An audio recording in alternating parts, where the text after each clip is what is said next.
सन 1932 में car manufacturing company के मालिक हेनरी फोर्ड को एक अजीब व गरीब खत मिला जिसमें लिखा था, फोर्ड कार के इतने ताकतवर इंजन बनाने के लिए बहुत शुक्रिया। ये गाड़ी इतनी तेज है कि पुलिस और FBI भी मुझे पकड़ने में नाकाम रहते हैं। इस हैरानकुन खत के आखिर में जॉन डेलेंजर के दस्तखत थे। जॉन डेलेंजर वो आदमी था जिसको अमेरिका ने पब्लिक एनिमी नंबर 1 फहरिस्त में डाला हुआ था, यानी अवाम का सबसे बड़ा दुश्मन। लेकिन इस खिताब के बावजूद हैरानकुन तौर पर इसे लोग इतना ज्यादा पसंद करते थे कि बराह रास्त कत्ल के बाद भी कई लोग न सिर्फ इसकी लाश से लिपट कर रोए बल्कि इसके खून को पागलों की तरह अपने कपड़ों पर लगाने लगे। जॉन डेलेंजर कौन था? इसे अमेरिका का खतरनाक तरीन डाकू क्यों कहा जाता है? कैसे इसने कई पुलिस स्टेशनों को लूटा और हाई सिक्योरिटी जेल्स तोड़कर भाग निकला? कैसे डेलेंजर गैंग ने अमेरिकी एजेंसी FBI को तिगनी का नाच नचाया? आइए जानते हैं ये सब और डकैतों के शहंशाह जॉन डेलेंजर की नाकाबिले यकीन कहानी।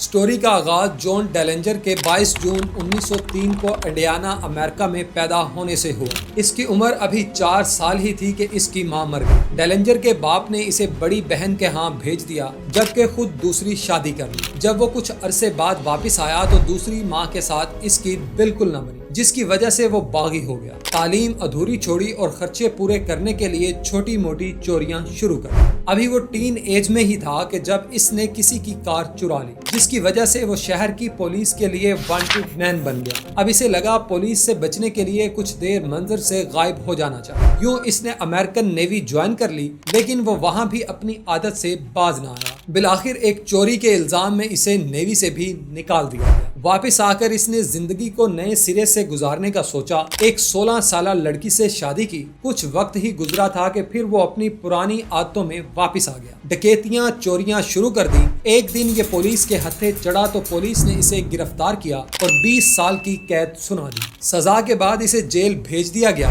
लेकिन पुलिस नहीं जानती थी कि जेल में डाकुओं का शहंशाह जन्म लेगा। जेल जाना डेलेंजर के लिए गेम चेंजर साबित हुआ, क्योंकि वहां इसे प्रोफेशनल मुजरिमों की कंपनी मिली, जिनमें कुछ बैंक डकैत भी शामिल थे। पहले इसने इनके साथ दोस्ती गांठी और फिर बड़ी बड़ी डकैतियों के लिए इनसे मशवरे और टिप्स लेता रहा। इसी दौरान इन्होंने बड़ी डकैतियों के मंसूबे भी बना लिए। खुदा खुदा करके डेलेंजर की जमानत हुई। असूलन तो इसे डकैतियों से बाज आ जाना चाहिए, लेकिन इसकी बेखौफी देखिए। इसने रहाई के एक हफ्ते बाद ही बैंक में डकैती कर डाली। यूं ये $10,000 लेकर फरार हो गया। इसी तरह इसने मुसलसल 3 महीनों में 4 बैंकों से भारी रकम चुराई। अब फिर वो पुलिस को मतलूब था। पुलिस इसकी तलाश के लिए जगह जगह छापे मार रही थी। फिर एक दिन वो पुलिस के हत्थे चढ़ गया। इसे एक अपार्टमेंट से $2,000 कैश, चंद हथियारों और एक नक्शे के साथ गिरफ्तार कर लिया गया। ये नक्शा इसके पीछे रह जाने वाले साथियों का स्कैप प्लान था कि वो कैसे जेल तोड़कर भागेंगे। इसे पकड़कर दूसरी जेल में डाल दिया गया, लेकिन तब तक इसके साथियों के पास नक्शे की कॉपी पहुंच चुकी थी। डेलेंजर के साथी इस प्लान को इस्तेमाल करके तीसरे दिन ही जेल से फरार हो गए। अब इन्हें अपने लीडर को रहा करवाना था, जिसके लिए इन्होंने एक अजीम चाल चली। तीनों साथियों ने पुलिस की वर्दी पहनी और बच बचाकर पुलिस स्टेशन जा पहुंचे, जहां डेलेंजर को कैद किया गया था। इन्होंने मकारी से वहां के जेलर को कहा इन्हें अथॉरिटीज की तरफ से भेजा गया है, जिन्होंने हुक्म दिया है कि डेलेंजर को रहा कर दिया जाए। जब जेलर ने शक होते ही इनकार किया तो इन्होंने इसे गोली मार। इन चारों के इकट्ठा होने के बाद अमेरिका में तारीखी डकैतियां हुई। अब तमाम बैंक वर्कर्स में खौफ बैठ चुका था, क्योंकि हर वक्त डेलेंजर के गैंग की तरफ से डकैती की तलवार सर पर लटकती रहे। वो अपनी डकैती को इतनी मजबूती और सफाई से प्लान करते कि इनको पकड़ना नामुमकिन हो जाता। जिस बैंक में डाका डालना होता, इसकी पूरी जासूसी की जाती। सबको अलग अलग रोल दिए जाते। सब बुलेट प्रूफ जैकेट्स पहने असले से लेस होते। गाड़ी बैंक के सामने स्टार्ट खड़ी होती, मगर पुलिस और FBI हर बार इनका कुछ न बिगाड़ सकती। बिलाखिर 1934 में डेलेंजर और इसके ग्रुप मेंबर्स ने सोचा अब बहुत पैसा जमा हो गया है, क्यों ना कुछ वक्त के लिए छुट्टियों पर चले जाएं। इन्होंने एरिजोना में छुट्टियां गुजारने का फैसला किया। वो इधर ही थे जब किसी शख्स ने इनकी मुखबिरी कर दी। पुलिस ने मौका गनीमत जानते हुए भारी नफरी के साथ होटल में छापा मारा और डेलेंजर गैंग को गिरफ्तार कर लिया। गैंग को इस दफा हाई सिक्योरिटी जेल में बंद किया गया, जिसके 11 दरवाजे थे। इसके चैम्बर ऐसे थे कि वहां कोई खिड़की کھڑکی کوئی دروازہ نہیں تھا، سب کو الگ الگ چیمبر میں رکھا گیا تھا تاکہ مزید کوئی پلاننگ نہ ہو سکے۔ اس جیل کے پاس بہت زیادہ نفری کی ڈیوٹی بھی لگا دی گئی۔ ڈیلنجر اور اس کے ساتھیوں پر بہت زیادہ تشدد کیا جاتا، اس بار انہیں نکلنے کے لیے کوئی راہ نہیں مل رہی تھی۔ پھر ایک دن ڈیلنجر کو ہاتھ پاؤں مارتے ہوئے ایک شیونگ بلیڈ ملا۔ اس کے پاس یہی ایک آخری امید تھی جو اسے جیل سے باہر نکال سکتی تھی۔ آئیڈیا آتے ہی شاطر ڈیلنجر نے چیمبر سے ایک لکڑی کا ٹکڑا لیا، پھر اس نے بلیڈ کی مدد سے اس ٹکڑے کی شکل پستول کی طرح بنا لی۔ ایک دن جب جیلر اکیلا تھا، اس نے اس کا بازو سوراخوں میں سے پکڑ کر وہ لکڑی کا پستول اس پر تان دیا۔ چلاک ڈکیت نے اسی لکڑی کے پستول کے بل بوتے پر اپنے ساتھیوں کو بھی نکلوا لیا۔ ان چاروں نے نکلتے ہی وہاں موجود سارا اسلحہ بھی پولیس سے ہتھیا لیا اور فائرنگ کرتے ہوئے وہاں سے پولیس ہی کی گاڑی میں بھاگ نکلے۔ اب جب پولیس کو لگا کہ یہ کام ان کے بس کی بات نہیں ہے تو معاملہ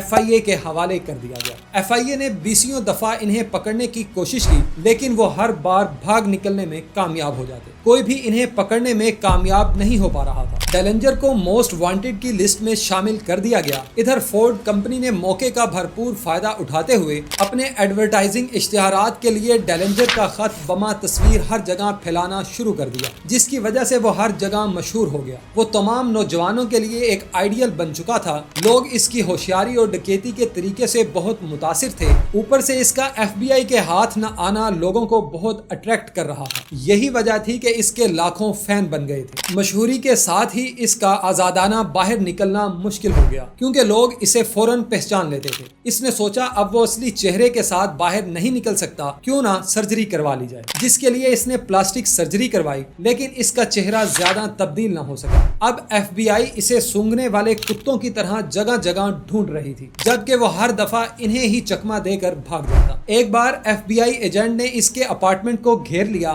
لیکن ڈیلنجر پھر بھی وہاں سے انہی کی گاڑی لے کر بھاگ نکلا۔ جون 1934 میں ایک مخبری ہوئی جس میں بتایا گیا کہ ڈیلنجر اپنی گرل فرینڈ کے ساتھ ایک سینما میں مووی دیکھنے جائے گا۔ 22 جولائی کی شام FBI ایک بھاری نفری کے ساتھ سول لباس میں سینما کے آس پاس پھیل گئی۔ 10:30 پر جب ڈیلنجر فلم دیکھ کر باہر نکلا تو اسے کچھ معمول سے ہٹ کر لگا۔ ابھی اس نے پستول نکالنے کے لیے جیب میں ہاتھ ڈالا ہی تھا کہ اس پر فائر کھول دیے گئے۔ اسے 4 گولیاں لگ چکی تھی، جبکہ اگلے ہی لمحے 5ویں گولی اس کی گردن میں پیوست ہو گئی۔ یوں وہ وہی جان کی بازی ہار گیا۔ جب عوام کو پتا چلا کہ یہ ڈیلنجر ہے تو سب اس کے ساتھ لپٹ گئے اور محبت کا اظہار کیا، کیونکہ ڈیلنجر ممکنہ طور پر غریب لوگوں کی خفیہ مدد کرنے کے لیے بینک اور پولیس اسٹیشن تک لوٹتا تھا۔ 2009 میں پبلک اینیمی کے نام سے ایک فلم بھی بنائی گئی جس میں جان ڈیلنجر کی کہانی کو لوگوں کے سامنے پیش کیا گیا۔ ناظرین، یہ تھی آج کی کہانی۔ امید ہے آپ کو پسند آئی ہوگی۔